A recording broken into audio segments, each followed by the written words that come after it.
No. I'll know. Oh, you can.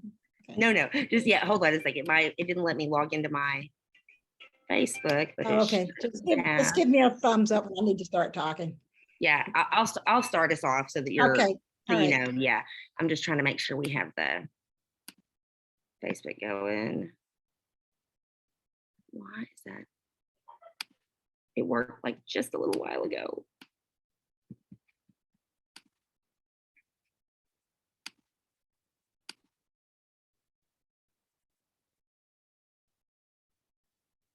Oh, okay.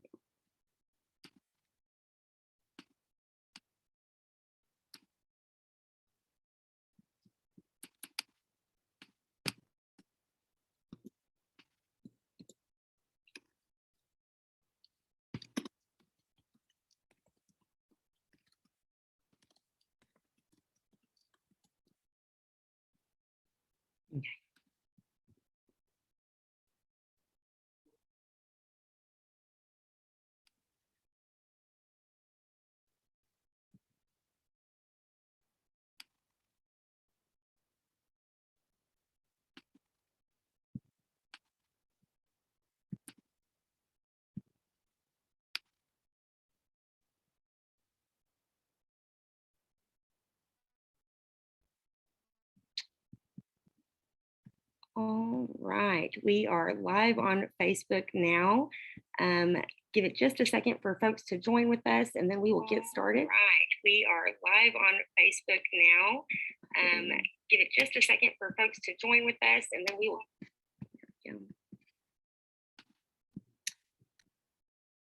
All right. Thank you so much for joining us tonight for our first Speak Truth to Power webinar with Get Loud Arkansas, talking about civic engagement.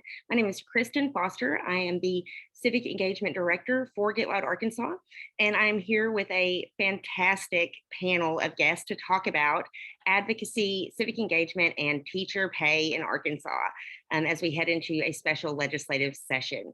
So before we start, I'd like to turn it over to our Executive Director, Senator Joyce Elliott, to just talk a little bit about why we're here and what we're going to be doing tonight.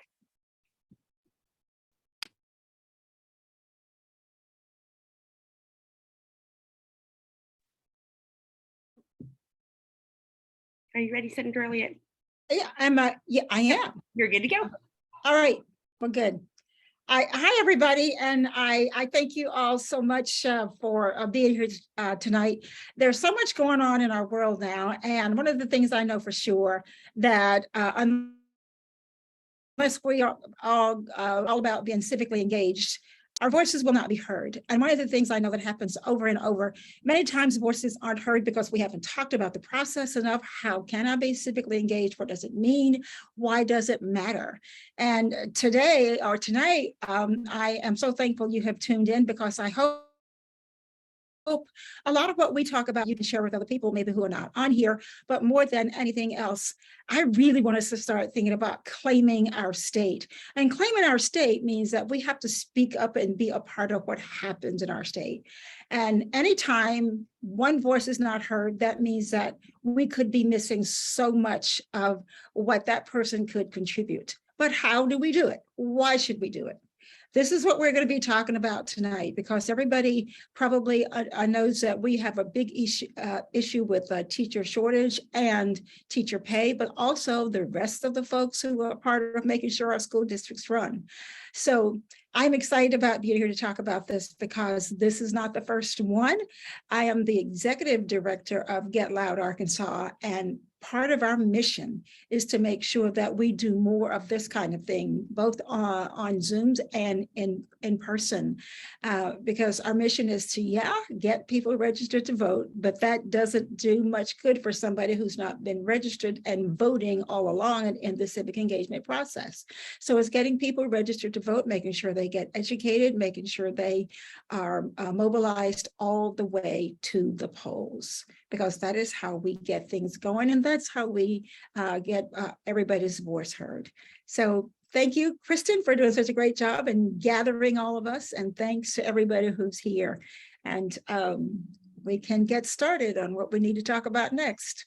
All right, great. Well, so tonight we have a incredible panel of educators, really. Senator Elliott and Representative Godfrey are both educators as well, and have spent a lot of time in the classroom. And so we're glad to have them here bringing their policy expertise as well as educational experience. Then we have an Arkansas teacher who we have had highly recommended to join us, Mr. Jesse Magruder, and one of my very dear friends, superintendent for Dardanelle School District, Dr. Mark Gocher. So I guilted him with his friendship. I was like, you have to come do this with me because I know what his expertise is and how much he lends to this issue. So very excited to have everyone with us tonight. Let's go ahead and get started. If you have questions, please feel free to drop them in the chat on Facebook, drop them in the comments, and we will be taking those questions towards the end of the segment this evening. So first off, I'd like to start with Senator Elliott and Representative Godfrey. The special session is going to begin on Monday, and as of right now, increasing base pay for public school employees is not on the agenda for consideration. Can you provide some insight into the process that would potentially allow lawmakers to consider teacher raises or educator raises if that is not on the agenda set out by Governor Hutchinson? And Representative Godfrey, do you want to start with that, since I've already made Senator Elliott talk so much? Sure, I'm happy to start. And thanks so much. Can I just say real quick? Of course. I think maybe from time to time, is it me, or because if that happens, y'all just know I might have to go out and come back in. Sorry to interrupt, Megan, but I think it's just my connection. Thank you, Representative Godfrey. No worries at all. No, I learned very quickly to let Senator Elliott speak when she wants to, so I'm happy to let you jump in. Kristen, thanks again for this great opportunity. Happy to talk a little bit about the special session and what's kind of led us to this point, and then what options we have between now and next week. So the reason we're having a special session at all is that we have a $1.6 billion surplus. And I know that the governor indicated that he would like to spend some of that before he leaves office. And I know that I, as well as Senator Elliott and many of our colleagues, were really excited and heartened to hear that some of his plans for using that surplus included raising teacher pay. Senator Elliott and I both serve on the Education Committee, and throughout our year-long adequacy study, we have heard over and over how difficult it is to recruit and retain teachers in Arkansas.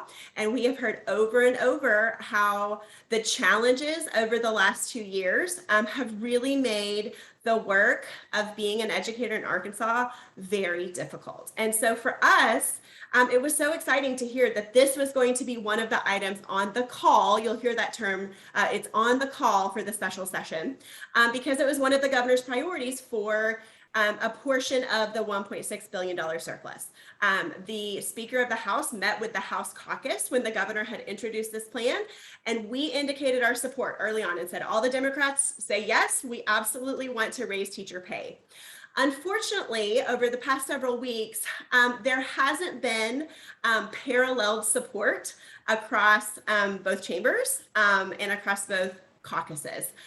While the Democrats remain unified in our support for raising teacher pay, in the governor's plan specifically, and also in expanding the governor's plan to include our classified and support staff, in creating additional mechanisms to make the funding sustainable and immediate, it just didn't gain traction among our Republican colleagues, unfortunately. What I have been really encouraged by is this incredible groundswell of support from educators, from classroom teachers, from support staff, from administrators, from parents of kids in public school, and from Arkansans across the political spectrum who say, you know what, I usually vote Republican, or, I'm a lifelong Democrat, or I don't really even care about politics, but I care about our schools. I care about our teachers. I care about our kids. I care about the future of our state. This seems like a no-brainer. We have over $1.5 billion to spend, and we're at the bottom, in so many metrics. And when it comes to teacher pay, this seems like a no-brainer. This seems like a win. And so that's what my colleagues and I in the Democratic caucus have done. We've heard that loud and clear. We have heard resounding support across party lines, across every corner of the state, across anybody who works in a school, from classified staff to licensed teacher to administrator, saying, please, we need this. We need teacher pay increases. Teachers and educators deserve a raise. And so we continued to move the conversation forward. Eventually, the governor kind of gave up and said, looks like the votes aren't there. It looks like I don't have support within my caucus or within my within the Republican caucus to move this issue forward enough to put it on the call to say this will be an issue that we take up in this special session. But we just couldn't give it up. And so Democrats kind of worked the governor's initial plan and wanted to keep it as close to his original plan as possible, for the purpose of him being willing to include it on the call. We didn't want to expand it too much because we thought he'd say, well, no, in that case, that wasn't ever what I originally had in mind. We were very intentional to say, how can we take, you know, his original idea of the $42,000 minimum salary and the $4,000 raise for all certified teachers, and mirror his plan and say, yes, we agree with you. This is what we should do. This is a good starting point. But also listen to some of the feedback of our Republican colleagues who said, I don't think so. We shouldn't do this. This is one-time funds that are not sustainable, or we already, you know, do educational funding increases during the adequacy process. And so what the RAISE Act does is kind of mitigates both of those concerns. We also expect that education funding will gradually increase every 2 years as part of the adequacy process, and we have kind of built that into the RAISE Act. But we also, as a way to kind of say, I get the concern about using one-time surplus funds for a sustainable increase, we have created the Teacher Pay Sustainability Fund, which uses surplus funds to kind of tuck away into a fund that says, let's jumpstart these raises now. Let's do it as soon as this school year. And as we're waiting for that gradual incremental funding that will come from the adequacy process, we've got this Teacher Pay Sustainability Fund to fill in the gap. That's what we should be using surplus funds for. We've got the money, we've got the plan. Unfortunately, we didn't get the votes. And so what the governor has indicated to us is that he will not put it on the call, which means we will not hear the issue of teacher pay in the special session unless the votes are there. I think there are a handful of Republicans who have indicated that they would support a teacher pay measure. Whether or not they would support the RAISE Act still continues to be unclear. I spoke with House leadership this morning. I called Speaker Shepherd and he indicated the same, that he did not anticipate broad support for the RAISE Act and didn't know of any other teacher pay proposal that had significant enough support that would kind of make the governor feel confident enough to put it on the call. So that leaves us at, I'm sorry. Go for it. Go for it. I wanted to say something real quickly because I want to get to everybody else as well. The bottom line here for all that Representative Godfrey laid out and everything that we're doing as Democrats and Republicans, I really want to thank, I know it's teachers, but there were other folks as well who asked our legislators to be a part of and sign a petition that was out there, and you did, some Democrats and Republicans. And this is probably a good time for me to remind you, Get Loud Arkansas is a 501(c) nonpartisan organization. So this is not about Democrats or Republicans, other than to make sure no matter who your representatives are, or your senators are, whether they're Democratic or whether they're Republican, you need to be involved with them. And some of you actually have done so and done a fantastic job about doing that. And the bottom line is we can do it. It's our responsibility. People like Representative Godfrey and me, it's our responsibility to make sure we don't say we want to do something and can do it without having a plan. You don't have to know the whole plan. We have to know the whole plan. We need you to be advocates, because that's how we get things done. And that the people you need to advocate with are your representative and your senator, to say, we can do this. We know that there are folks there who have a plan and got it worked out.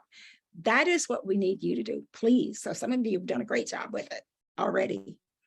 Thank you, Senator Elliott, and thank you, Representative Godfrey. That was great information for our viewers. I want to go now to our folks who are actually working in our schools with our students every day, and that'd be with Dr. Gocher and Mr. Magruder. School staff are going to be local public employees, and as such, they have to follow certain rules related to what they can and can't do during working hours. So many teachers and school employees will be returning to the classroom on Monday as legislators are convening in Little Rock to address tax cuts and, in whatever capacity is possible, this issue of teacher pay. Do you have any suggestions for educators or public school employees who may not be able to attend legislative meetings, which is what we would typically tell people, be there, watch the meetings, show up the day of, but what are your suggestions for folks who still want to advocate on this issue but cannot necessarily participate during the day if they're in the classroom working and teaching our kids? Mr. Magruder, can I go with you first? I was hoping you said Superintendent Gotcha first, because he is one who signs checks in a school district, so he would be able to give more insight. But we just faced a situation here in West Memphis where our school board was in the middle of an election and our superintendent resigned, and we tried to we asked them to hold off on hiring a new superintendent. And of course, the board wouldn't listen to us. They never allowed us to speak at meetings. So what we did is we organized a protest that we did after school hours. So immediately following school, we came together as a Launch Into the Deep, which is a nonprofit organization that I founded myself and several educators and parents. And we used that to speak out about the issues. We protested, were nonviolent. We were just saying, hold off on the hiring of a new superintendent. But we have to learn that the most important thing we can do is vote. Get out and vote. We can contact these representatives. We can contact these senators who are currently running for office or up for re-election, and we can change it if we really use our voice. And I think that's what teachers fear. I talked to a teacher from Northeast Arkansas, and she said she would love to be at the Capitol, but she fears the ramifications of coming to the Capitol. And you have administrators who have so much malice that they may try to do something and make your work life uncomfortable for speaking out. But teachers are coming to a breaking point right now. We were frontline workers during the pandemic. The governor, Governor Hutchinson said, I know the numbers are rising, but one thing we will not do is close the schools. So we had no option but to come in and work daily. We lost educators, we lost classroom teachers, we lost students, and we even lost superintendents during the pandemic. And it's time for Arkansas to reward the teachers. And if you can't get out and protest, you can send emails to the representatives. You can send an email to the senator. You can send emails to our governor. We've posted the phone number for the governor, and you can call his office. We have several options we can do besides going to the Capitol. I do think that teachers are getting to a breaking point. And if we aren't careful, if the state isn't mindful of this, I think we may end up having some situations where teachers have to use their voice beyond just emailing. But I'm hoping that they're listening to us right now and they'll make a decision and do things what's best for all educators. It is embarrassing that we have school districts that have been shut down in the Delta simply because they can't hire enough teachers. That's not the fault of the district. That's the fault of the pay, the scale. Why would people go into education when the starting salary is $36,000? In this side of the state of Arkansas, the starting pay, if you have 2 children, puts you in a line of poverty. And that is embarrassing. You have teachers who can apply for food stamps, and we go through 4 years of education to obtain a degree. And we work hard. We come in early, we work late. Sometimes I leave here and it's dark outside, and I come home and it's still dark.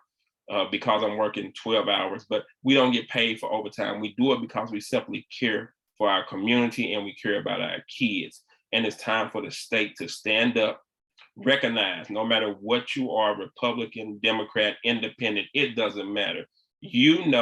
Everything starts in the classroom with a teacher. Everybody goes to school. And it matters if you reward the teachers. No matter what profession you go into, you start with a teacher. And that's why we're saying what my shirt says, pay Arkansas educators. Not only teachers, we have custodians who have to work 2 jobs. A teacher can't come to the rally because he has to work his second job. We have technical issues, technology. Everybody needs more money. And districts have decided to give raises to other personnel, not teachers, not educators, not those people who are cleaning the classroom. It's time for the state of Arkansas to step in and say this money has to go to them. I've heard several people say, well, we give money to teachers every year. We don't see it. We need to see it. We need to know that we're getting a raise, and we need to know we're not ranked number 47 in the nation. And that's embarrassing. So I implore teachers, get out and vote. Protest after school. You can go to sporting events and wear shirts, signs, do everything in the right way. Send emails, let them know what your concerns are. Not emails attacking people, but just tell them situations you're facing in your life. I have 6 children.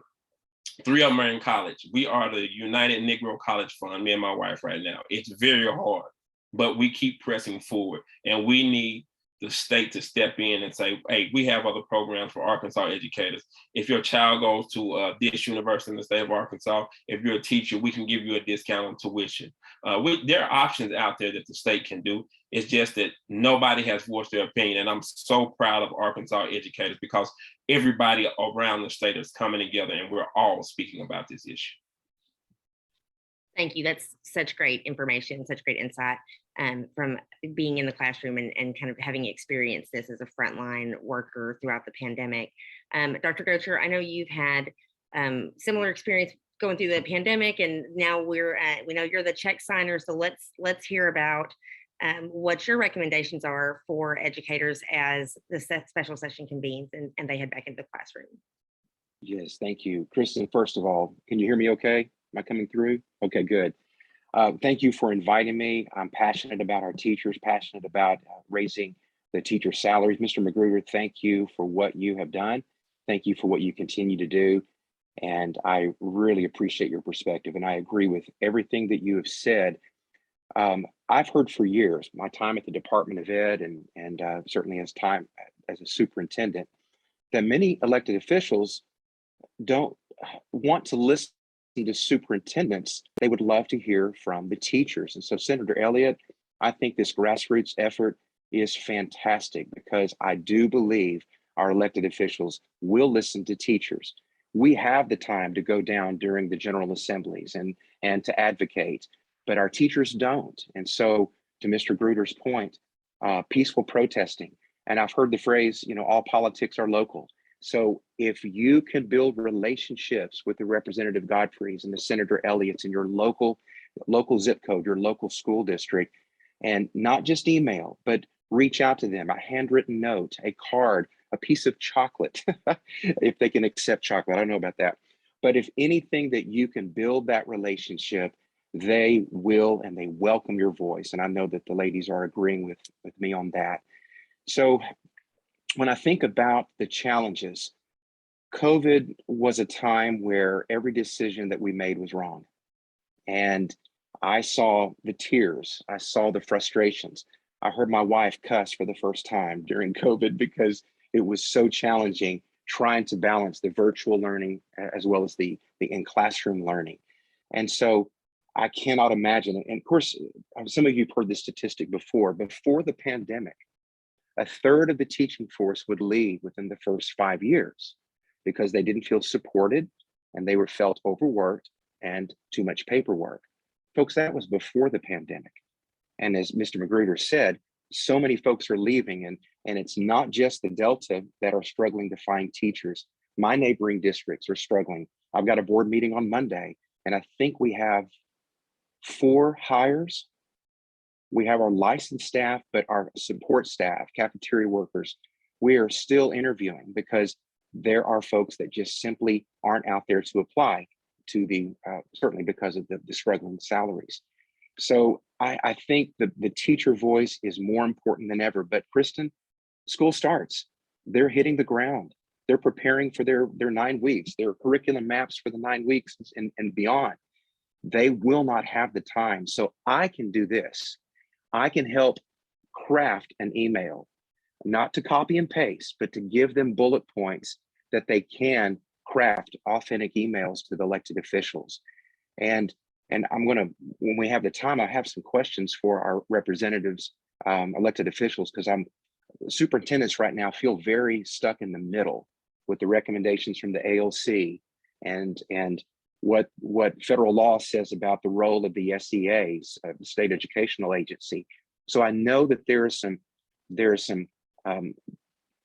posturing, if you will, and we feel stuck in the middle. And anyway, I want to pause there because I don't want to get into the ALC situation, but the teacher voice is absolutely the priority in this process. Thank you. Thanks. And I think you both touched on an excellent point in discussing the, contacting them without necessarily being hateful or ugly, but to reach out politely and express your side of things and make your voice heard.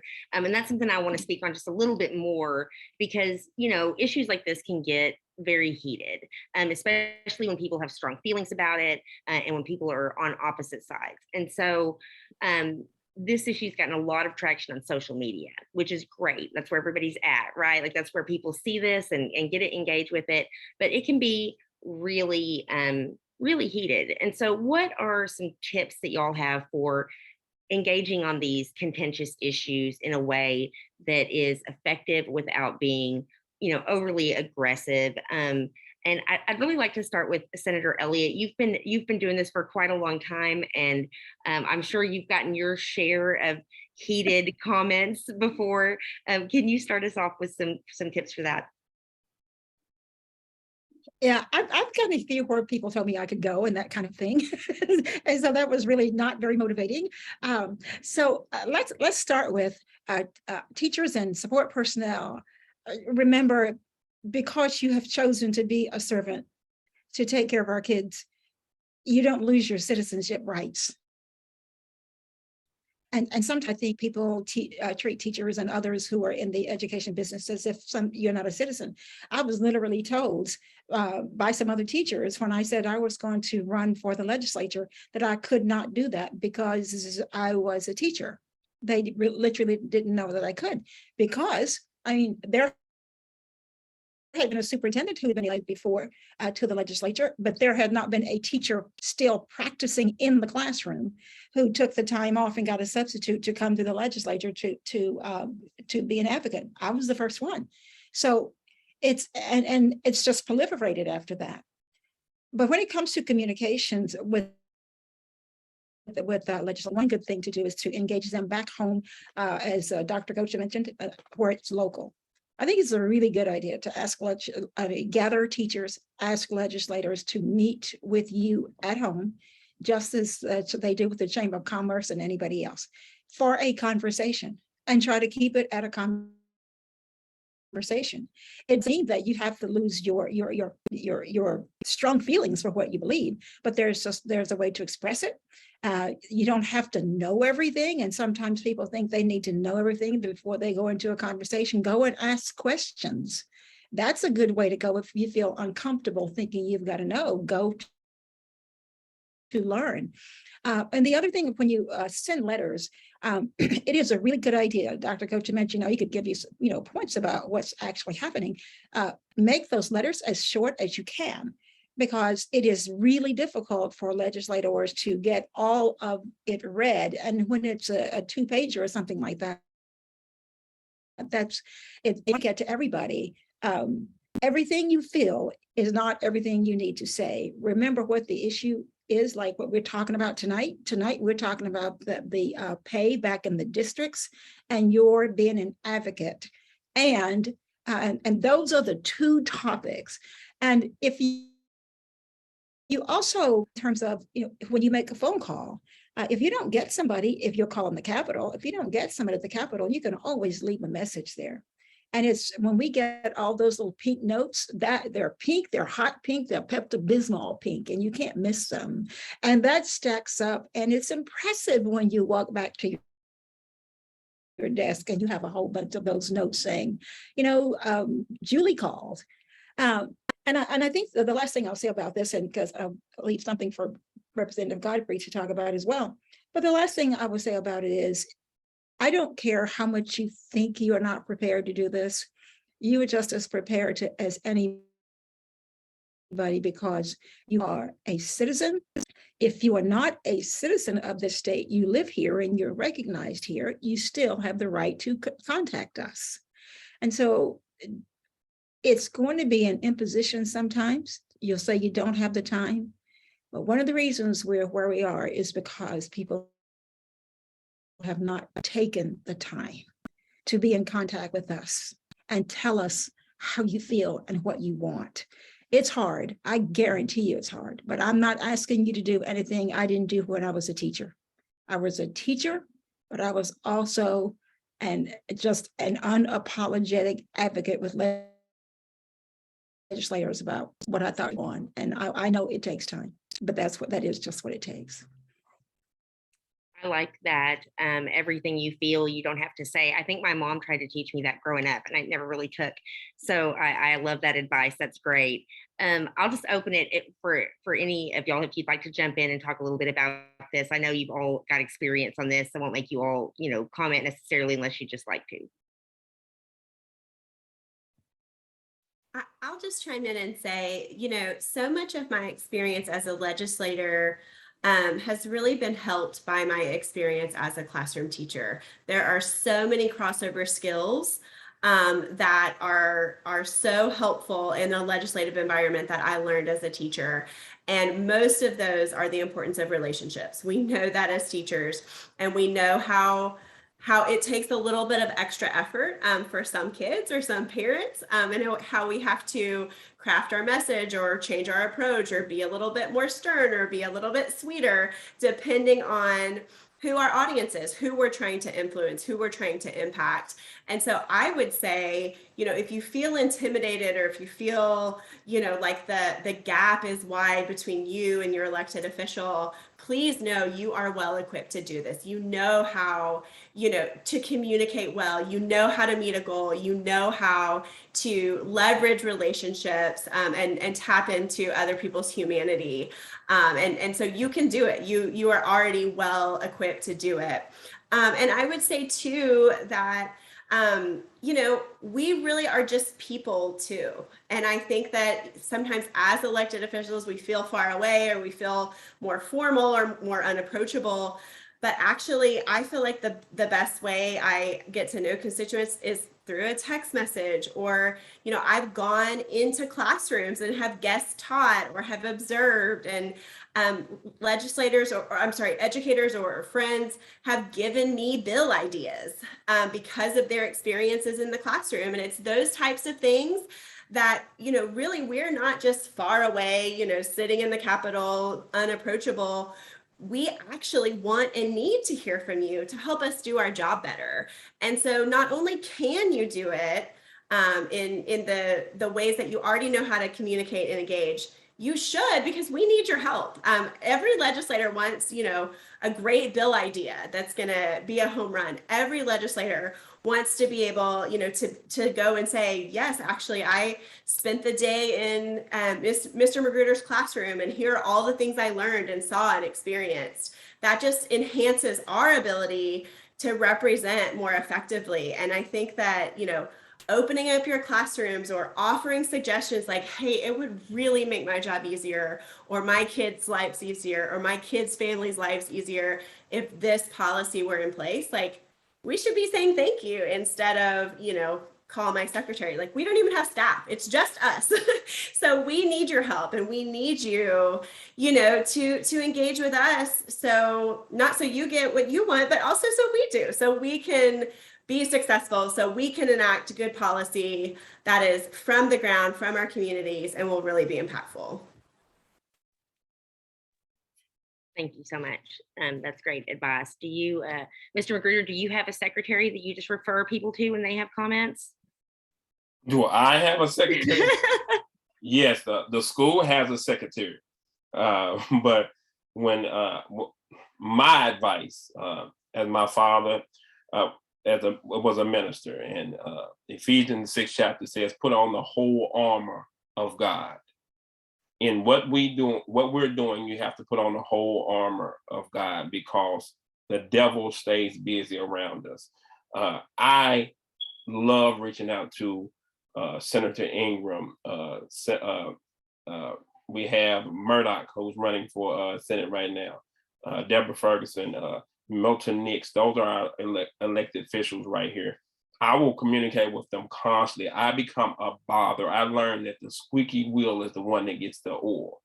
And we have to continue being that squeaky wheel as educators. I think we get comfortable and complacent in our situation and feel like our voice doesn't matter, but it does matter. And if we continue commenting, if we continue calling, and we have to do it again, as I said, in a respectful manner, because there are times when we can become rude and belligerent. And for me, it's very difficult because of my genes. I'm 6'3", 280 pounds. I'm always, no matter what I say, it seems like he's combative, but I am the nicest guy. I'm trying to do it in the most professional manner because, again, I have 6 children I have to represent for them. And not only do I have 6 children, I coach football, basketball, and track. So I have all those kids who look to me as an example. So you have to make sure you're representing well. And emails have to be kind. Go to your school board meeting, sit in and observe. See if they have any concerns, because we get frustrated at our school board members, but a lot of times they have no idea what's going on in the school. The superintendent lets them know, and they rarely ever communicate with classroom teachers. But we as classroom teachers have to just start communicating all the time with our elected officials. Email them, like you said, send them a text. I thank Senator Elliott so much for just being a voice for us. I thank Representative Godfrey for speaking out for us. We have educators in the House, and I'm positive nobody from our area is even aware of that. But we have to keep asking, keep communicating. Who can I call? Stop taking no for an answer. We can't do that. Ask somebody else. If we continue asking, eventually we're going to get an answer. And if you don't get the answer you don't want to hear, just ask somebody else. Keep asking again. But we have to remain professional in everything that we do, because we represent our school, we represent our district, and we represent our families. That is fantastic advice. Thank you so much. You make this look much better than I do. I tend to just get frustrated. So I appreciate you so much. Let's talk a little bit about the staying in this kind of work. And I'm going to go to you first, Dr. Gocher, on this, because I know you are such an incredible leader who have done this for a long time and have dealt with a lot of these kind of contentious issues, not just with teacher pay, but just in general with, being a leader locally. So regardless of how this special legislative session turns out, there's still going to be a lot of work to do. Even if somehow legislators were able to come in and just pass teacher pay raises, there are other issues to be addressed. There are other important things that will have to be done to correct this issue long term, right? So what is y'all's advice for folks who are kind of new to this kind of, civic engagement, advocacy, politics, at the local level even? What's your advice for how to stay active in this for the long haul and avoid burnout? And I think if anybody can give us advice on avoiding burnout, it must be educators. So Dr. Gocher, can I go to you first, please? Absolutely, and I'm glad you brought that up. Monday at our board meeting, I have a presentation from a local group in the River Valley, and we are hoping to be able to offer mental health support for our teachers and increase mental health support for our students. And the thing I said to our new teachers, we call it Sand Lizard Academy for our new teachers, and I wrote each of them a handwritten note. And I said 3 words: that I am here as your superintendent to support, value, and encourage you. Folks, if Mr. Magruder cannot feel support, value, and encouragement from his superintendent, yes, of course, his principal, yes, his colleagues, but this is a time more than any that superintendents have got to be visible in the buildings, visible in the classrooms, demonstrating that that support and value and encouragement, because I don't want Dardanelle Public Schools to lose a third of their staff within the next 5 years without having shown and demonstrated that support. So I think, first of all, going back to something Representative Godfrey said, that relationship building, we have got to demonstrate that at the top. And so it's part of my plan this year and my entry plan to Dardanelle to be much more visible than I was in Russellville, than I was in Atkins, because our teachers need it. And it's not me that they need, it's to see that I care, to see that the principals care. So with that, I think that's going to turn the tide in the culture. I think it's going to bring a more positive learning environment. And when that culture begins to shift and teachers do feel valued, supported, and encouraged, then I believe their voice will be heard, and they won't be sending emails or writing notes out of frustration. They'll be doing it out of a genuine heart, because we're here because we love kids. We are called to this. Whether I'm a music teacher that I was 20 years ago or a superintendent now, my calling to serve kids hasn't changed, folks. It hasn't changed. So I'd like to hear maybe from Julie and maybe from Jesse. Does the visibility of your school leaders make a difference in your classroom? Make a difference when you see them and encouraging you in your classrooms? So Jesse, let's go to you with that question from Dr. Gosher and the discussion on how to just kind of avoid burnout and stay in this. Burnout is real in education. Avoiding it is strictly right now passion. And does it matter, Dr. Godfrey? Yes, Dr. Godfrey, yes, it does. If I see my principal doing menial jobs, if I see my superintendent in the building, it matters. Our superintendent resigned in March, and he never indicated that he was resigning. We rarely ever saw him in our building. So to us, it was like, well, he's just walking out on us. But when you see, I'll never forget, in Earl, Jack Crumley was the superintendent. And when you see your superintendent serving food in the cafeteria to teachers, you're like, wow. Dr. Ricky Greer, when I saw him mopping the floor at math and science in Jonesboro, I was like, oh, wow. When you see that they're doing everything that you do and more, you feel like you'll run through a wall for that leader. And I try to do that as a coach. I try to do everything that I ask my players to do. I want to be an example to them. But we get burned out because we feel undervalued. Pay would be great, but there's so many benefits they can offer to educators across the state of Arkansas that just aren't being offered right now. And you want to keep people in the profession. And like he said, a third of teachers were leaving the profession before the pandemic. And now we're in a national teacher shortage. Schools are starting the year without enough teachers because teachers have just become overwhelmed. The amount of paperwork we have to do, the amount of training we have to go through. Then we do not leave when the buses pick up kids.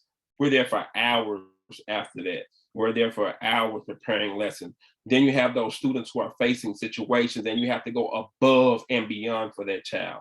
We have to take kids home. We have to feed kids. We have to make sure they take a shower. We have students who are facing situations that I can't even imagine because I came from a middle class, 2-parent home. My mom was a teacher. My dad was a pastor. But these kids will miss sporting events because they have to babysit. And teachers are becoming overwhelmed. But if it wasn't for my love of the students that I educate, it's a great feeling when they come back at graduation, or they find you, the student who you felt like, oh, I do not want to see him today. And when he finds you at graduation, or she finds you at graduation and come give you a hug, it's just a gratifying feeling. So the pandemic hurt us in that perspective because graduations were no longer there. We couldn't go out because we were afraid of catching the virus. So there were so many things that are causing teacher burnout now. And the only way we can fight it is to just have love for our children. And we have to have superintendents who value us. We have to have principals who value us, who will go the extra mile. When I saw a principal after testing tell a teacher to go home for 2 days, don't worry about your pay. I just know you're overwhelmed. Just take a couple of days off and get yourself together. I'm going to take care of everything here. You just need some time for you. That's when the principal has his finger on the situation at the school. But we have so many administrators who go into their office, close their door, and tell you, do not send a student to me. But if we get superintendents who, like Dr. Godfrey had raised the salary, Dr. Godfrey has raised the salary for his teachers.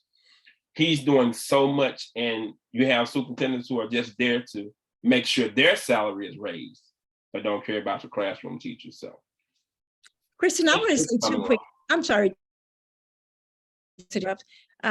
Were you finished, Jesse? Mr. Magruder, yes, were you finished? Okay. I just want to say two quick things that I know that were so sustaining to me over the 30 years I was in the classroom, and things have changed. And this is one way I see that they have changed. I had the privilege of teaching with joy. Everything was not a matter of just trying to get through the day all the time. And things have changed so much in the world. I mean, I'm not saying every day was Disney World. That's not true. But I think today, to keep people from being burned out and continue to teach and be an advocate, I think there needs to be a big effort to bring intentional joy to schools. Schools should be joyful places to work and learn. That is not a lot. That is not too much to ask, but it has to be intentional. And the other thing it is, so that Mr. Magruder is not doing everything, Dr. Gocher is not doing everything. I think in order to be effective advocates, don't depend on the same 2 or 3 people to do everything all the time, because generally, even what teachers would do, and I know this from experience, if there are 2 or 3 of us who are always the ones out there pushing and making sure everybody knew everything, people were willing to say, okay, you can do it, but I can't. Everybody needs understand that just like you get burned out with teaching, you will get burned out with advocacy too, but there's a way to spread it. And I would think it'd be a good idea to create in your school districts advocacy pods. And when somebody, this group is on this week, this group is on the next week, however you may do it. But that would be a really good way to not always have the same people doing everything. And the other side of that is you would have so many more people informed about what's going on. Thank you, Senator Elliott. That's great information. Representative Godfrey, do you have anything to add?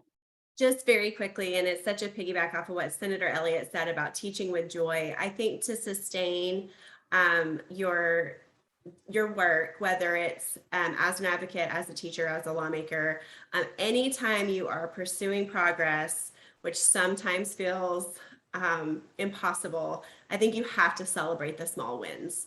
I think even any incremental progress must, it's cause for celebration. I think we will absolutely burn out completely if we only see the finish line, and that's the only time we'll be able to celebrate and take a breath and feel proud.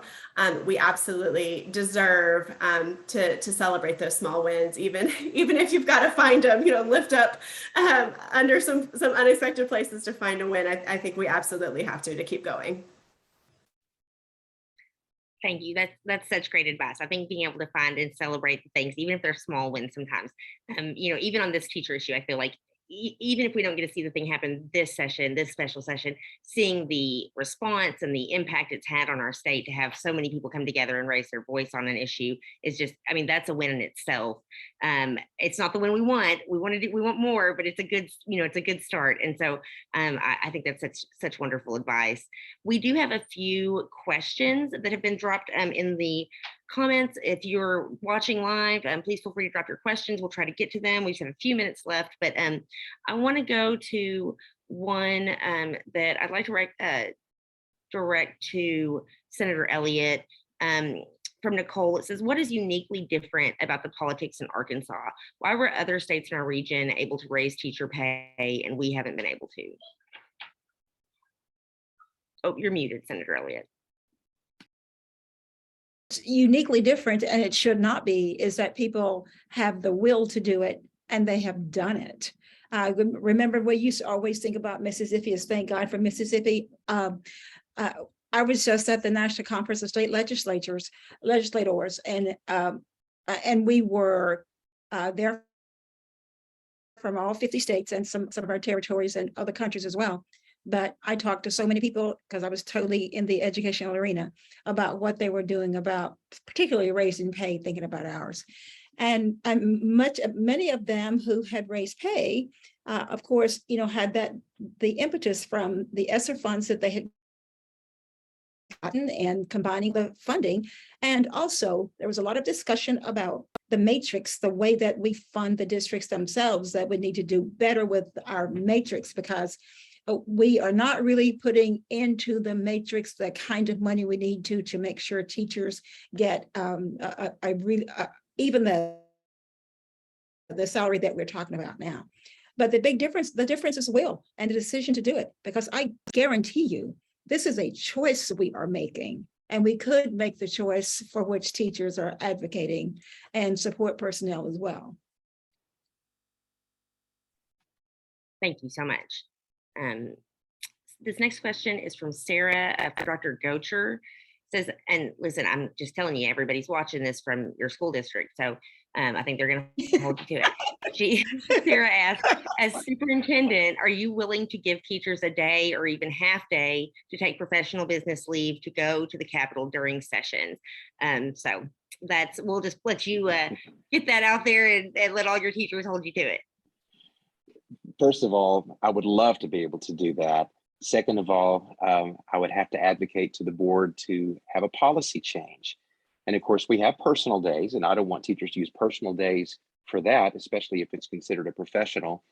I think, let me think about that, but I'm going to make a big note of that, because I know that I advocate for teacher voice. I know my board supports that. And that's an interesting idea, creating a day for professional advocacy, beyond just a professional development, going to the co-op to get science of reading training or something that they could add to their entitlements, so that they could take off a day with a substitute and advocate for what they need to. So let me explore that. That's an excellent idea. That is some of the benefits beyond just pay that superintendents can help advocate. That's good.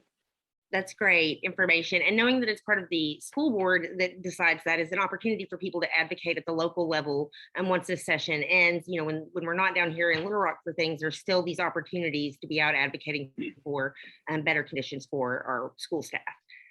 And I could add, I think Senator Elliott had a great idea. I wrote down advocacy pods. I like that, or cohorts, and I love the idea, Senator Elliott, about rotating teams. So let's just say that we had a professional advocacy day in Dardanelle, a team of 10 teachers could go down. And then the next week, another 10 could go down. Of course, substitutes are still hard to get, so I have to balance that, but they could participate and advocate. So those are great ideas. So thank you.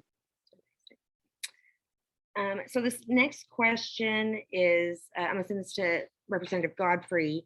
If teacher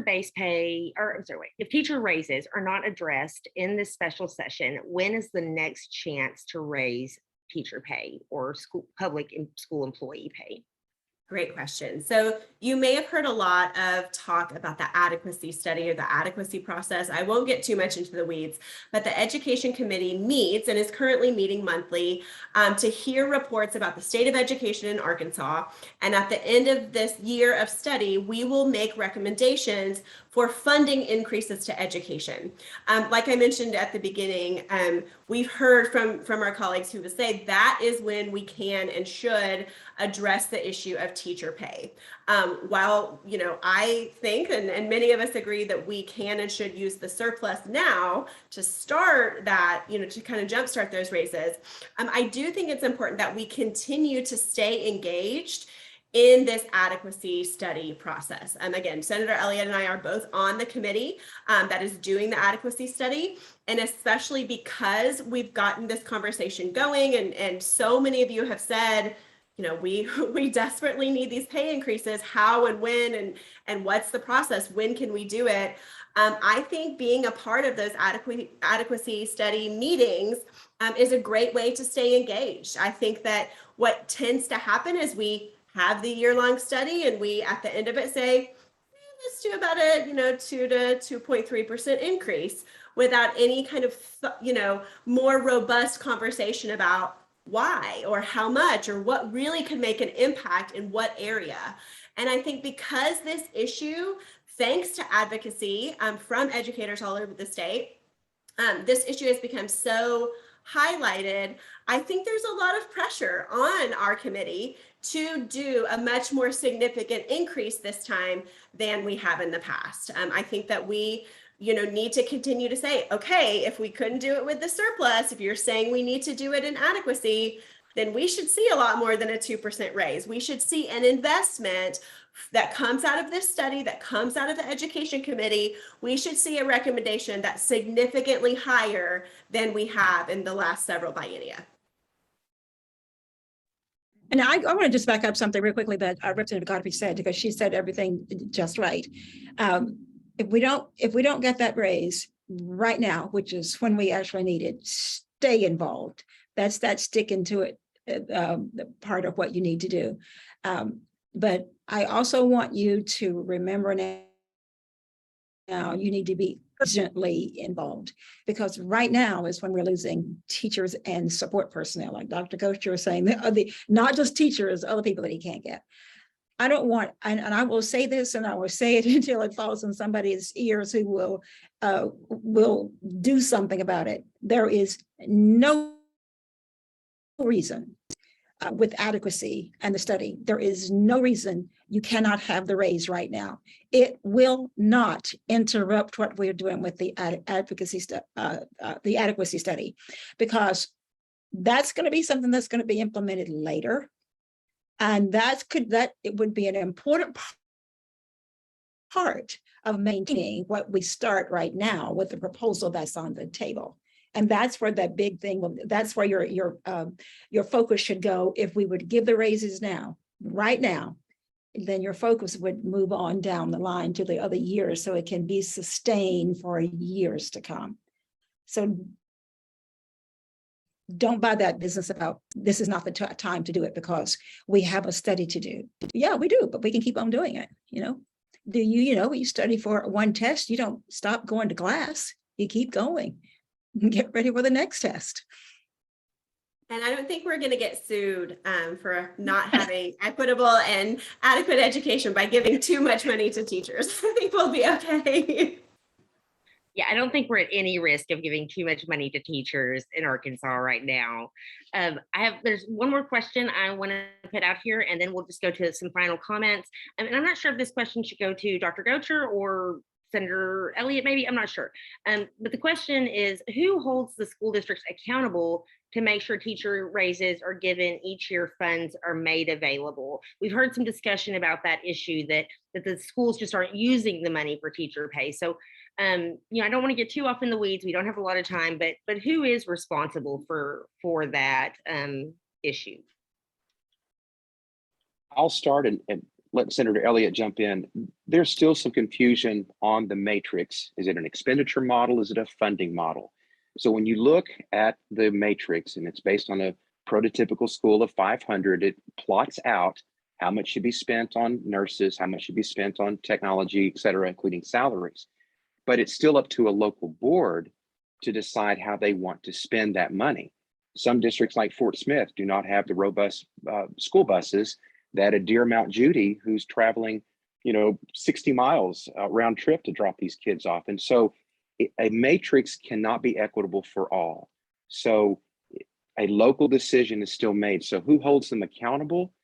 As long as they're meeting the standards and rules and regs, it's still a lot of those decisions are local. So, I've always advocated if I've got extra money, it's going to the teachers. And so I guess the voters of that school district have to hold them accountable, I guess. What do you think, Senator? I really think you stated exactly right. It is the accountability goes to the local area, but it also comes back to the legislators. And here's why. Since you can't just say, we send the money to the districts, and because at the local level, we can't anticipate what all of the different dynamics are going to be. For example, I live in Little Rock, and we get money for the same kind of things as everybody else. But it might turn out with the 500 prototypical school, but it might turn out that the money that we get, for example, say, I don't know, say for when we used to have transportation in there, we would get money for school buses, and people thought that was too much money because we live in the city and we don't have all those buses. Turned out we know we do, that kind of thing. And the other thing that needs to happen for if we the money and we label it as teachers, we need to be spent on teachers. I think we have been a little bit disingenuous when we say we sent this much money to the school district for teachers and Gocher didn't give it to them, because we need to follow it up with, that is not what the matrix mandates. Matrix mandates that here's the money that it would take to run a school with 500 kids in it. The problem we have with that 500 now, we've had that 500 for a long time, and the whole thing needs to be rethought, because here's something that's really important. I'll try to go quickly on this. We never intended that we were just going to raise the amount of money we send in the matrix to whatever Moody's, that is somebody out there who determines, cost of living. We'll look at Moody's and we'll look at somebody else called Global Insight. Moody's said the cost of living was going to be about 3%. Global Insight said maybe 2%. And rather than our just getting down and to the weeds, that decided exactly what's needed, we'll go, okay, we'll come somewhere in between. That was never meant to be how we were going to decide what the cost of living would be. It should be something much more granular than that. And so, but when we do that, we don't know that the cost is going to be, say, for gas for school. We don't know what it's going to be in the end.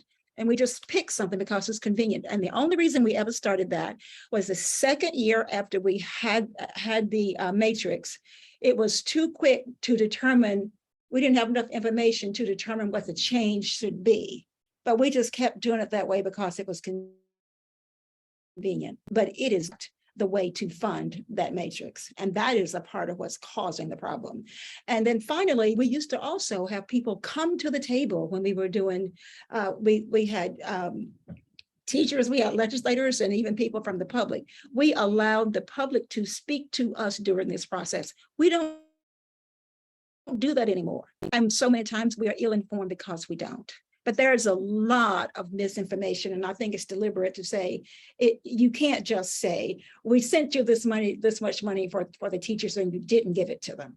You can pick out something else in that matrix too. You sent this amount of money for whatever, for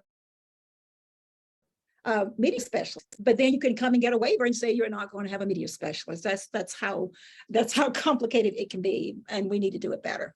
I just don't want people to think that we have made it possible for superintendents and the board to do everything that we say in that matrix, that they can actually do it exactly like that, because it doesn't work that way.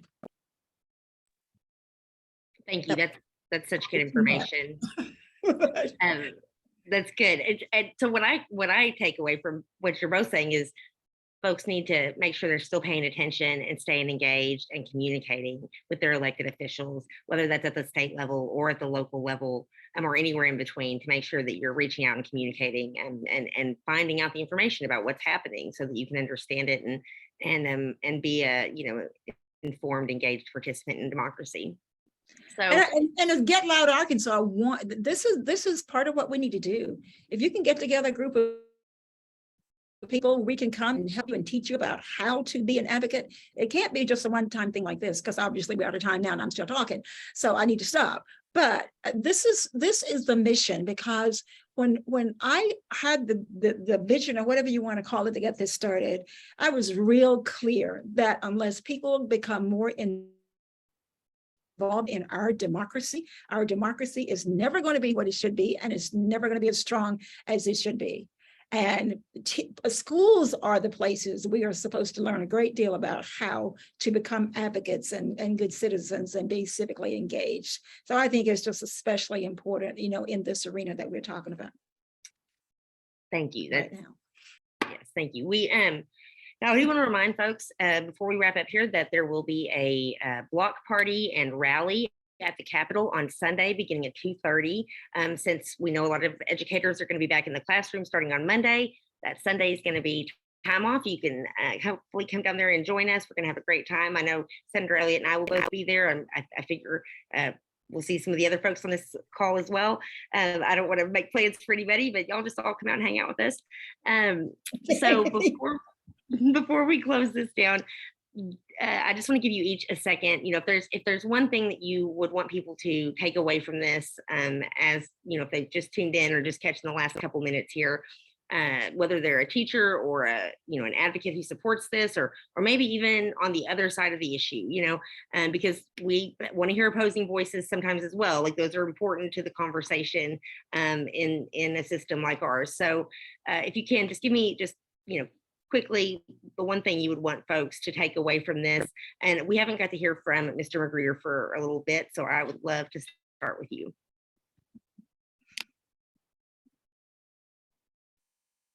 Well, first I want to thank you, Mr. Foster, for organizing this. Greatly appreciate all the work you put into it. Senator Elliott, thank you for inviting me to this and representing God for all that you're doing. Dr. Gocher, I appreciate everything you're doing in your district. I've heard about it. You're doing a great job. Keep doing that, speaking out for your teachers. If you want to get involved, contact your state representatives, contact your local school board. Don't just stop at this issue. There are other issues we can be speaking out on in school districts and at the House. Just stay involved. Don't become stagnant just because this is one issue we're fighting for, but there's so many issues in education that we need to be fighting for. So many issues within our community we need to fight for. So I ask everyone to first be at the Capitol on Sunday at 2:30. I will be there. Get your Pay Arkansas educators shirt and support us where read, and make sure you are remaining involved in every aspect of your community. Awesome, thank you. Dr. Gocher? No, I appreciate Mr. McGreer's words, and I appreciate what he said earlier, and I'll keep mine very brief. Stay involved, but keep it peaceful. I think the peaceful, strong voice is going to be heard, and when it gets into the discourse that's disruptive, that really hurts. And I just want to encourage everybody, be strong, be diligent, but keep it peaceful. Thank you. Representative Godfrey? Sure. I really love the idea of inviting legislators to come and teach with you. Just to have a day to shadow you, to come, guest teach a lesson. We do have a, bring your legislators to school day or month in September, but I think that sometimes can be a little like walk around and look at everybody, doing their best lesson. And I think having an actual day in the life of an Arkansas educator, a day or a morning to shadow and be in the classroom or be in the administration office or be on the crosswalk or in the cafeteria. I just think that could teach us so much. I, of course, would love to do it because I love being back in schools, but I think as many of us as possible who can have a real glimpse into what it's like to teach and to do the work of school, it'll help us make better policy. So you should invite us out. I love that. I always tell people to be aggressively friendly with their legislators, to get to know them and get them involved. So just be aggressively friendly. Senator Elliott, what are your closing comments here? Everybody who makes a decision is making that decision based on what they know. And if you are not advocating and making sure they hear your voice, they're going to make a decision for you without your input. And you are being unfair to yourself when you do that.